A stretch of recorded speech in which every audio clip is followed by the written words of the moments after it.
DoS attacks or the denial of service attack. So we already have covered 3 of the 4 categories of attacks here. So we are done with the malicious code, reconnaissance attacks, access attacks. So on this segment, we are going to focus on the denial of service attacks or the DoS attacks.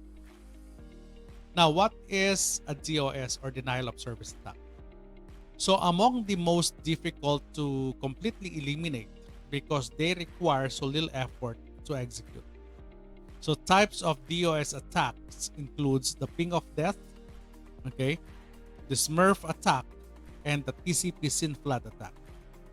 So others include packet fragmentation and reassembly, email bombs, CPU hugging, malicious applets, misconfiguring routers, the chargeant attack, out-of-band attacks such as the WinNuke, LandC, TeardropC, and Targa.c. So the DoS attacks prevent unauthorized people or prevent a authorized people from using a service by using up the system resources. So you are a network administrator and yet you are denied of the services. That's an example of denial of service.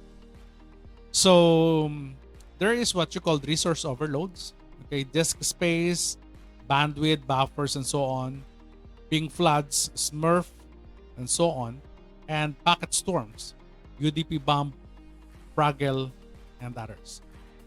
So you also have the malformed data, oversized packets, the ping of death, okay, wasting the resources, overlapping packets, WinNuke, and unhandled data, teardrop.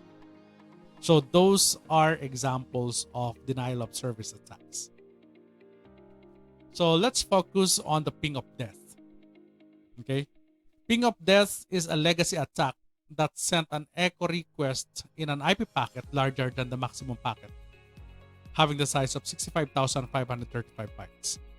Now, sending a ping of this size can crash the target computer, especially if your computer is not that updated, okay, or modern. Now, a variant of this attack is to crash a system by sending ICMP fragments, which fill the reassembly buffers of the target. That's why it's called ping of death. So, Smurf attack. This attack sends a large number of ICMP requests to directed broadcast addresses, all with spoofed source addresses on the same network as the respective directed broadcast. So if the routing device delivering traffic to those broadcast addresses forwards and directed broadcasts, all hosts on the destination network sends ICMP replies, multiplying the traffic by the number of hosts on the networks. So on a multi-access broadcast network, hundreds of machines might reply to each packet. Okay? So this is basically the model of the Smurf attack. Okay? So a lot of reply, okay, is coming from the network or coming from the victim. Okay? So attempts to overwhelm a one link to destination.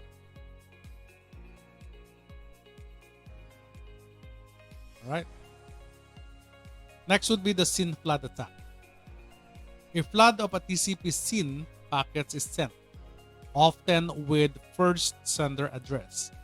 So each packet is handled like a connection request, causing the server to spawn a half-open, we call it embryonic, okay, connection, by sending back a TCP SYN acknowledgement packet and waiting for a packet in response from the sender address. However, because the sender address is purged, the response never comes.